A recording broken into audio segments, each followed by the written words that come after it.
बिहार में मतदाता सूची के विशेष गहन पुनर्निरीक्षण को लेकर मचे राजनीतिक और कानूनी बवाल के बीच चुनाव आयोग ने सुप्रीम कोर्ट में 88 पन्नों का जवाबी हलफनामा दाखिल किया है।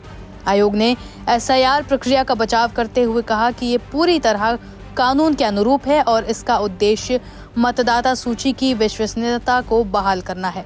आयोग ने कहा कि अब तक 96% मतदाता गणना फॉर्म जमा कर चुके हैं और मतदाता सूची से किसी को भी वंचित नहीं किया जाएगा। विशेष रूप से कमजोर वर्गों पर ज्यादा ध्यान दिया जा रहा है। इस प्रक्रिया में लाखों बूथ लेवल पर अफसर और बीएलए के साथ स्वयंसेवी भी शामिल हैं।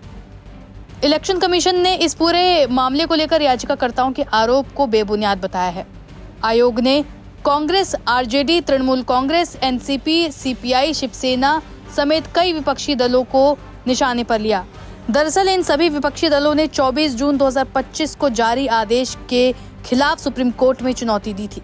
याचिकाओं में इसे संवैधानिक अनुच्छेद 14, 19, 21, 325 और 326 के साथ जन प्रतिनिधित्व अधिनियम 1950 और 1960 के नियमों का उल्लंघन बताया। उनका दावा है कि इससे लाखों मतदाता बिना किसी स्पष्ट प्रक्रिया के वोटिंग लिस्ट से बाहर हो सकते हैं। सुप्रीम कोर्ट ने 10 जुलाई को आयोग को निर्देश दिया कि वो 21 जुलाई तक अपना जवाब दाखिल करे।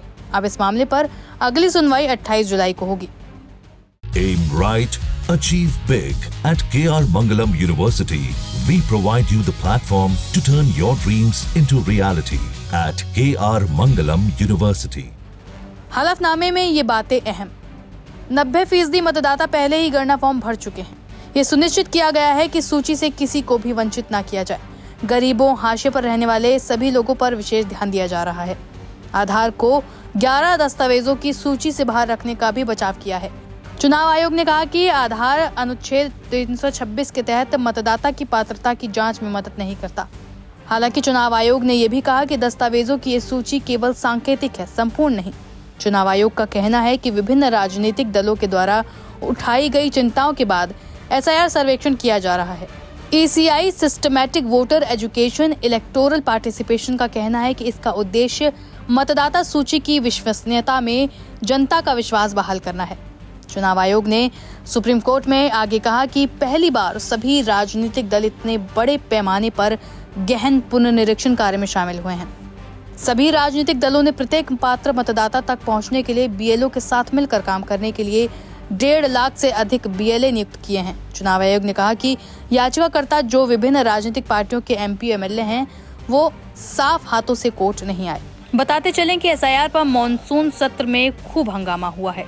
संसद के बाहर कई विपक्षी दलों के सांसदों ने इसे लेकर प्रदर्शन भी किया है। देखिए, हर जगह है ना, न्यायपालिका में भी गए हैं। कल उनको एफिडेविट जमा करना था इलेक्शन कमीशन को, और जो हाहाकार मचा हुआ है। आप जैसे हमारे साथी जब अराजकता की स्थिति बताते हैं, बेदखली के बारे में बताते हैं, तो उन पर एफआईआर हो जाती है। तो लोकतंत्र में मतदाता अगर महफूज नहीं है तो फिर लोकतंत्र महफूज नहीं है। और जो चीफ इलेक्शन कमिश्नर है, उनको ये सोचना चाहिए कि इतिहास उनको किस प्रकार याद करेगा। अगर एक बार उस बात का ध्यान रखेंगे ना, तो अपनी कार्यशैली में आमूलचूल परिवर्तन करेंगे। बिल्कुल ये मुद्दा उठेगा, क्योंकि ये सीधे सीधे वोटबंदी का मुद्दा है। कांग्रेस पार्टी लगातार और पूरा विपक्ष इस मुद्दे पर बोल रहा है, और ये बिहार के ही नहीं बल्कि पूरे देश के मतदाताओं का मत लूटने की एक साजिश है, और इसके खिलाफ पूरा विपक्ष एकजुट होकर के आवाज उठाएगा। एसआईआर लोकतंत्र के ऊपर हमला है, वोट को लूटने का एक प्लानिंग है। इसके खिलाफ हम सारे पार्टियां हैं। देखिए, जो मोदी सरकार जो कर रही है, बहुत ही दुर्भाग्यपूर्ण है। 20 साल से डबल इंजन की सरकार है बीजेपी जदयू की बिहार में, और इन लोगों ने बिहार की हालत इतनी बदतर कर दी है कि 13 करोड़ में 3 करोड़ लोग बाहर हैं। और ऑब्वियस है वो 3 करोड़ वाले ही होंगे जिनका शुद्धिकरण हो रहा है। वो अपना पेट पालेंगे या आपका कागज बनाएं, आप ये बताइए। तो जो छूटेगा कौन रिस्पॉन्सिबिलिटी? और ये इसलिए छोड़ना चाहते हैं उनको क्योंकि वो सब इसके खिलाफ वोट करेंगे, क्योंकि इन्होंने तो कुछ किया नहीं। 11 साल में सबको सड़क पे ले आएंगे, और खास करके बिहार में कोई भी स्टूडेंट्स भी है तो वहां पे पढ़ाई का कोई साधन अच्छा नहीं है तो बाहर पढ़ रहे हैं। उसके हेल्थ का कोई अच्छा इंफ्रास्ट्रक्चर नहीं है, बाहर जाना पड़ता है।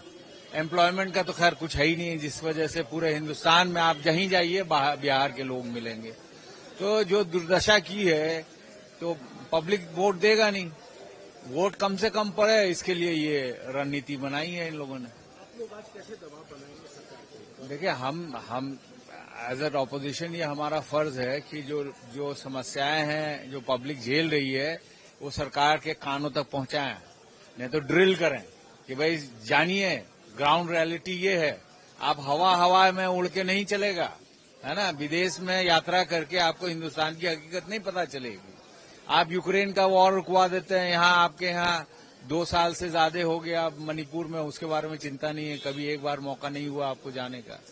तो वो जितना जल्दी जमीन पे उतरेंगे उतना बेहतर होगा उनके लिए भी, हमारे लिए भी। आप देखिए कि जिस तरह से सच्चाई जब सामने आ रही थी, जनता से बात करके बीएलओ किस तरह से 2 फॉर्म फिलअप करा रहे हैं, एक फॉर्म यहाँ का है, एक अपने पास रख ले रहे हैं, इस तरह की बातें मीडिया में दिखाई जा रही हैं बार बार। एक सीनियर पत्रकार के खिलाफ एफआईआर हो गया जब उन्होंने सारी बातें दिखाई, सच्चाई दिखाई, जनता के सामने चीजें आई। तो ऐसे में चुनाव आयोग के काम पर प्रश्न चिन्ह लग रहा है। तो चुनाव आयोग को भी पूरे पारदर्शिता के साथ चीजों को जनता के सामने रखना चाहिए। जिस तरह से टीएन सेशन ने एक विश्वसनीयता कायम की थी जनता के बीच, उस तरह से हमें लगता है कि अभी वर्तमान में जो चुनाव आयोग है उसको भी अपनी विश्वसनीयता कायम करनी चाहिए। और जो भी भ्रम है, और आज चूंकि हम लोगों ने प्रोटेस्ट इसलिए किया कि ये सिर्फ बिहार की बात नहीं है, उसके बाद झारखंड है और देश के तमाम राज्य हैं जहां पर भी इस तरह से हो सकता है, क्योंकि यहाँ कहा जा रहा है कि भ्रामक तथ्य है। अब भ्रामक तथ्य है या नहीं है ये कौन साबित करेगा? जो पत्रकार इसको दिखा रहे हैं उसके खिलाफ एफआईआर हो जा रहा है, तो किसी की हिम्मत नहीं होगी कि उसको सामने लाए। इसलिए चुनाव आयोग खुद अपनी विश्वसनीयता कायम करने के लिए चीजों को पारदर्शी बनाए। जैसे कि क्या था, इलेक्टोरल बॉन्ड को लेकर भी लोगों के मन में इस तरह का एक शक था, और बाद में जब माननीय सुप्रीम कोर्ट के हस्तक्षेप से इलेक्टोरल बॉन्ड सामने आया तो जो सच्चाई सामने आई उससे देश हतप्रभ रह गया। तो उसी तरह से नहीं होना चाहिए। ये मुद्दा एसआईआर का नहीं, ये मुद्दा भारत के लोकतंत्र का है। जो हमने देखा महाराष्ट्र में 1 करोड़ वोटर, एक बिल्डिंग में 5000 वोटर, एक मकान, एक घर में 1000, 1,500 वोटर कर्नाटक में लाए जा रहे हैं, उत्तर प्रदेश से, बिहार में लाए जा रहे हैं, पता नहीं कहां से। महाराष्ट्र में 1 करोड़ वोटर जो लाए गए वो सीधे भाजपा को चले गए, सहयोगियों को भी नहीं गए। तो ये तो लोकतंत्र की हत्या हो रही है, और लोकतंत्र की हत्या पे हम सिर्फ चर्चा करना चाहते हैं, बात करना चाहते हैं, परंतु उस पर सरकार तैयार नहीं हो रही। तो हम जैसे खड़े होते हैं, बात हमारी सुनते नहीं, सदन स्थगित कर देते हैं। दोनों बार सुबह भी यही हुआ, पहले 12 बजे तक के लिए किया, फिर अब 2 बजे तक के लिए कर दिया। तो कुल मिलाकर अगर आप देखें तो ये साधारण नहीं है जो बिहार में एसआईआर वाली बात थी। इस लोकतंत्र में लोकतंत्र की रक्षा की लड़ाई है। मतदाता ही जब पूरी तरह से छीन लिया जाएगा, दलित वोट नहीं डाल पाएगा, अल्पसंख्यक वोट नहीं डाल पाएगा, पिछड़ा वर्ग वोट नहीं डाल पाएगा, गरीब मजदूर वोट नहीं डाल पाएगा, गरीब सवर्ण वोट नहीं डाल पाएगा, तो फिर काहे का लोकतंत्र, काहे के लिए देश की आजादी की लड़ाई लड़ी गई थी? तो ये भाजपा का हमला है लोकतंत्र